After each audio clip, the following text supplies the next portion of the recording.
Sir আপনার কথা শোনা যায় না স্যার।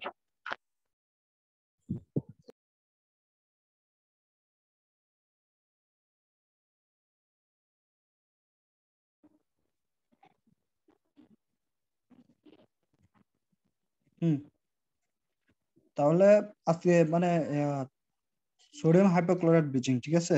তো এগুলো তো বললাম, পিএইচটা কত থাকতে হবে, টেম্পারেচার, টাইম, তারপরে কপার, ফেরাস আয়ন এগুলো থাকতে পারবে না, বা অ্যান্টিক্লোরো ট্রিটমেন্টটা প্রয়োজন আছে, কারণ কিছু রেসিডুয়াল প্রোটিন থেকে যায় ফেব্রিকে এই কারণে। এবং এটাও একটা কারণ, আর একটা জিনিস তো বলা হয় নাই, এটাও একটা কারণ যে সোডিয়াম হাইপোক্লোরাইড দিয়ে আমরা প্রোটিন জাতীয় কোনো ফাইবারকে কিন্তু ব্লিচিং করতে পারবো না। কেন করতে পারবো না বুঝছো এবার?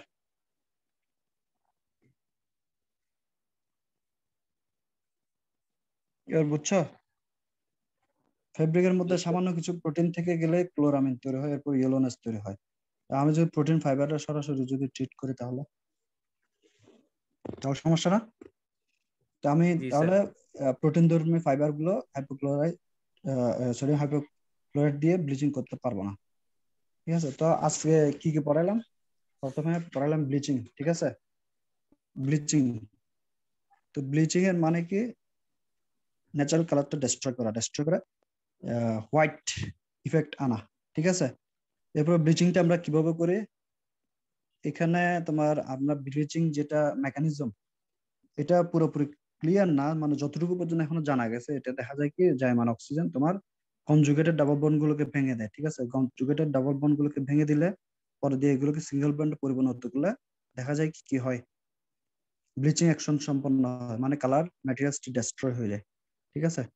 তারপরে ব্লিচিং কয় ধরনের করতে পারে, একটা হচ্ছে অক্সিডেটিভ মেথড, একটা হচ্ছে রিডাকটিভ মেথড। তো অক্সিডেটিভ মেথডে যখন করব, বেশিরভাগ আমরা অক্সিডেটিভ মেথডটা ইউজ করে রিডাকটিভ মেথডটা করি না। এটা করতে গেলে রিডাকটিভ মেথডটা করে আবার অক্সিডেশন আবার করতে হয়। তো সেই কারণে আমরা সরাসরি অক্সিডেটিভ মেথডে ব্লিচিংটা করে থাকি, ঠিক আছে? তো অক্সিডেটিভ মেথডের মধ্যে সোডিয়াম, একটা হচ্ছে ক্যালসিয়াম হাইপোক্লোরাইড, আর একটা হচ্ছে সোডিয়াম হাইপোক্লোরাইড দিয়ে করতে পারি, তারপরে সোডিয়াম ক্লোরাইড দিয়েও করতে পারি, আর একটা হাইড্রোজেন পারঅক্সাইড দিয়েও করতে পারি, ঠিক আছে? আজকে সোডিয়াম হাইপোক্লোরাইডটা দেখাইলাম, ঠিক আছে? নেক্সট ক্লাসে হাইড্রোজেন পারঅক্সাইডটা দেখাবো, ঠিক আছে? আর ক্যালসিয়াম হাইপোক্লোরাইডটা ইউজ না করাই বেটার, এর কারণটা তো বলছি, ঠিক আছে? তো সোডিয়াম হাইপোক্লোরাইড দিয়ে যখন ব্লিচিং করব তখন আমাদের অনেক কিছু ব্যাপার মাথায় রাখতে হবে, যেমন পিএইচ, টাইম, টেম্পারেচার, তারপরে মেটাল আয়ন, তারপর আর কি দেখতে হবে, অ্যান্টিক্লোর, হ্যাঁ অ্যান্টিক্লোর ট্রিটমেন্টের জন্য ট্রিটমেন্ট ট্রিটমেন্টের কথাও মাথায় রাখতে হবে, ঠিক আছে? এরপরে ও আচ্ছা, আরেকটা ইম্পর্টেন্ট জিনিস, হ্যাঁ, পিএইচটা পিএইচটা আমার 9 থেকে 10 রাখার জন্য আমরা একটা বাফার সলিউশন ইউজ করব। এটা একটা ক্ষার ইউজ করব, সোডিয়াম কার্বনেট। বাফার হিসেবে আমরা সোডিয়াম কার্বনেট ইউজ করব, যাতে পিএইচটা 9 থেকে 10 এর মধ্যে থাকে, ঠিক আছে? এটা শীটের মধ্যে পাবা, ঠিক আছে? জি স্যার। পিএইচটা 9 থেকে 10 রাখার জন্য আমরা সোডিয়াম হাইপোক্লোরাইডের সাথে আমরা কি ইউজ করবো, বাফার হিসেবে সোডিয়াম কার্বনেটও ইউজ করব, যাতে পিএইচটা 9 থেকে 10 এর মধ্যে থাকে,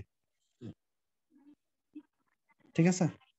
তাহলে আজকে যা যা পড়াইছি এটাই, এগুলোই পড়ানো হয়েছে আজকে। আর শীতটা 2-1 দিন হয়তো সময় লাগতে পারে। ঠিক আছে, জি স্যার। জি স্যার। ওকে তাহলে এখানে স্যার ক্লোজ আসসালামু করতেছি। ওকে, ওয়ালাইকুম আসসালাম। আসসালামু আর আলাইকুম। কালকে ক্লাসটা কখন নেব এটা বুঝতে পারছি না। আমি আজকে ভ্যাকসিন নিছি তো বেশিরভাগেরই কিন্তু সুবিধা মতো নিয়েন। হুম বেশিরভাগেরই আপনার জ্বর সুবিধা আসে। মতো নিয়েন। হ্যাঁ, যদি স্যার বেশিরভাগেরই সুস্থ জ্বর থাকেন তাহলে নিয়েন আর আসে। কি, না হলে থাক হ্যাঁ, সমস্যা নাই স্যার। হ্যাঁ, না হয় কালকে রাত্রে নেবো আমি। সকালে বাচ্চা আমার জ্বর আসতেও পারে, বেশিরভাগেরই আসছে যারা নিছে আমার পরিচিত। স্যার আবার অনেকেরই আসে নাই স্যার, এখন আবার হ্যাঁ, বেশিরভাগ আসতেছে না জ্বর। না আসলেই ভালো। আমার মাথা ব্যথা হচ্ছে প্রচন্ড। করোনার সময়ও মাথা ব্যথায় বেশি হয়েছে। করোনার সময় জ্বর ছিল না, কিন্তু মাথা ব্যথা ছিল, এখনো মাথা ব্যথা হচ্ছে।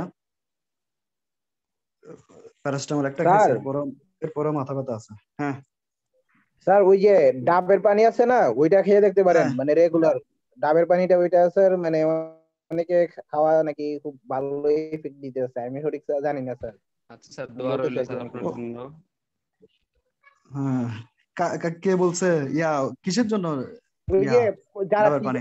যারা জ্বর আসছে না, টিকা দেওয়ার পরে অনেকে খাইতেছে নাকি, মানে আমার এক ফ্রেন্ড আছে, ওই হুম, মানে ইয়ে করতেছে, আর আমি স্যার ওইটা সত্য মিথ্যা কিছু বলতে পারবো না এখন। ডাব খাওয়া তো খারাপও না, এখন ওই হিসেবে বলতেছি আর কি, হুম, যে খাইতে পারে।